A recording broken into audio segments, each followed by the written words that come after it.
주님께 영광을 드려야 되는 일을 우리가 가로챌 수도 있습니다. 착각을 해서, 우쭐해서.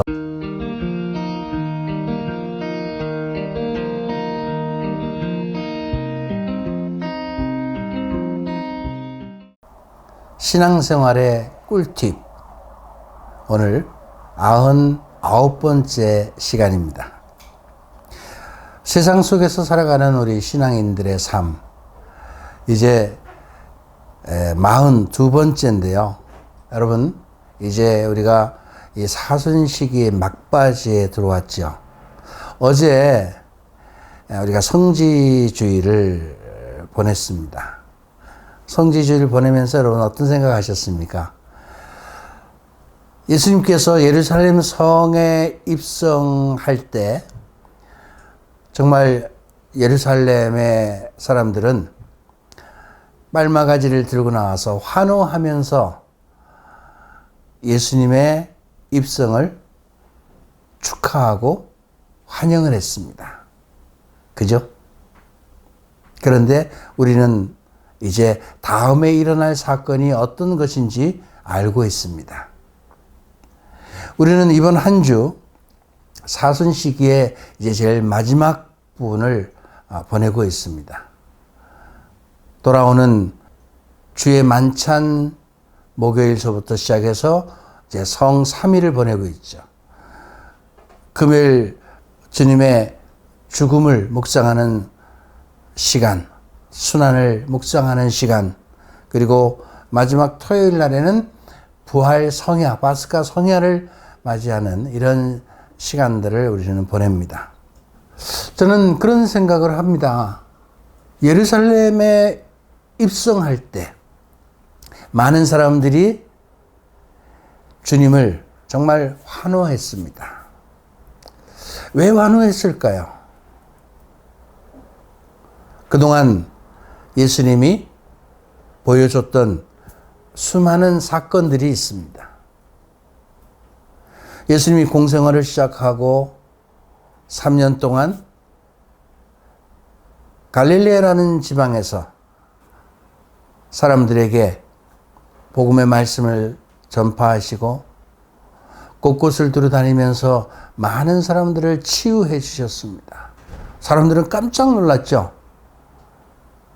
아, 정말 저분이 누군가? 저분이 예언자인가? 엘리야인가? 누구인가? 혹시 우리를 이 식민지에서 해방시켜줄 어떤 구세주인가? 우리가 정말 왕으로 추대해서 이 나라를 독립시켜줄 수 있는 그런 위대한 영웅이 나타나셨다. 그런 분 아닌가? 이런 생각들을 아마 했을 겁니다. 그래서 이 예수님께서 예루살렘에 입성하실 때 많은 사람들이 정말 빨마가지를 들고 환호했습니다. 재미난 얘기 한 가지 하면 여러분들이 아시는 이야기일지 모르겠지만 예수님께서 나귀를 타고 예루살렘에 입성을 하셨어요. 그러니까 많은 사람들이 빨마가지를 들고 호산나 호산나 하고 외치니까 그 나귀가 자기한테 그러는 줄 알고 착각을 해서 우쭐해서 교만해졌어요.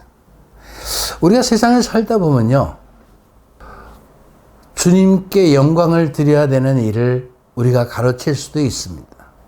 또 다른 분을 높이 받들어야 되는데 그 다른 분에게 영광을 돌리고 다른 분을 높이 받들어야 될 그 공을 우리가 가로채려고 혹시 착각 속에서 하는 경우도 있죠. 어쨌든 이 착각은 이 당나귀의 착각은 큰 어떤 일을 가져오게 합니다. 그래서 우스갯소리로 그런 이야기를 당나귀가 자기에게 환호하는 줄 알고 으쓱하고 교만해졌다는 그런 이야기를 하는 분도 있죠. 그러나 여러분, 사람들은 당나귀가 아니라 예수 그리스도를, 예수님을 환호했습니다. 환영했습니다. 호산나, 호산나. 그 주님께서 이제는 예루살렘에 들어가셔서 이제 제자들과 마지막 만찬을 합니다. 마지막 만찬, 마지막이죠. 이스라엘의 집 구조가요, 1층은 부엌이고, 이제 그 2층이 주로 사람들이 거주하는 지역입니다. 그래서 예수님께서 제자들과 최후의 만찬을 가졌던 곳을 방문해 보면 그 지역은 2층에 있습니다. 2층에. 그 제자들과 만찬을 갖기 전에 예수님께서는 제자들의 발을 씻으셨죠. 그러니까 제자들이 뭐라 그랬어요? 아이고, 주님, 아이고, 스승님이 이러시면 안 되죠. 그랬어요. 아니, 스승님이 우리 발을 어떻게 닦아주십니까? 우리가 스승님 발을 닦아드려야죠. 거부했습니다. 어려우니까. 그러니까 주님이 뭐라 그러셨어요? 내가 이거 안 하면 너하고 나하고 관계가 없어지는 거야. 그죠? 관계를 올바로 맺기 위해서 예수님이 왜 세상에 오셨고 내가 너희의 발을 씻어주는 의미가 무엇인지를 좀 제대로 알라는 거죠. 내가 너희들 발을 씻어 주었듯이 너희들도 이제 나가서 사람들에게 무릎을 꿇고 발을 씻겨 줘야 된다는 것을 말씀한 거 아니겠어요? 그렇게 해서 발을 씻어 주고 이제 마지막 만찬을 합니다. 빵과 포도주를 나누면서 이는 내 몸이다. 이는 내 피다. 마지막 만찬 후에 예수님은 이제 어떻게 합니까? 사랑했던 제자 중에 한 사람인 유다의 배반으로 잡혀갑니다. 그 과정의 코스가 이제 예수님이 만찬하고 겟세마니 와서 기도를 하죠. 기도를 하시는데 그 겟세마니에 이제 병사들이 찾아와서 예수님을 끌고 갑니다. 키드론 골짜기를 따라서 쭉 내려가서 이제 당시에 대사자였던 가야파의 집까지 이 예수님을 무참히 끌고 갑니다. 저도 그 길을 쭉 이렇게 걸어본 경험이 있습니다. 키드론 골짜기 그러니까 뭐 대단히 어떤 깊은 것 같지만 지금 뭐 넣어 있는 상황은 그 정도는 아니고요. 좀 계곡이죠, 약간의. 이제 그 가야파의 집에서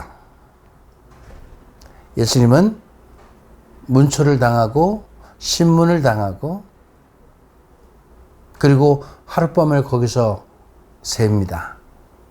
그 다음날 아침에 그 자리에 있던 베드로가 다른 사람들에게 발각이 나죠. 저 예수님하고 저분하고 같이 있었던 분인데 베드로는 그때 3번 모른다고 배반을 하고 도망치고 맙니다. 예수님이 잡혀갈 때 제자들 다 도망갔어요. 그리고 이제 그 다음날 빌라도의 법정에 나가서 마지막 판결을 받고 십자가의 길을 걸어가시면서 고난의 길을 걸어가시면서 결국 십자가에서 돌아가십니다. 그게 우리가 주님의 순환을 묵상하는 성금요일 날 우리가 묵상하는 그런 내용이죠. 그런데 예수님께서는 이미 예고하셨듯이 돌아가신 지 사흘 만에 부활하십니다. 우리가 지금 매년 겪는 이 성삼위를 이제 우리가 다가오는 이번 주간에 또 보내게 됩니다. 여러분, 그동안 이 사순 시기를 어떻게 보내셨습니까?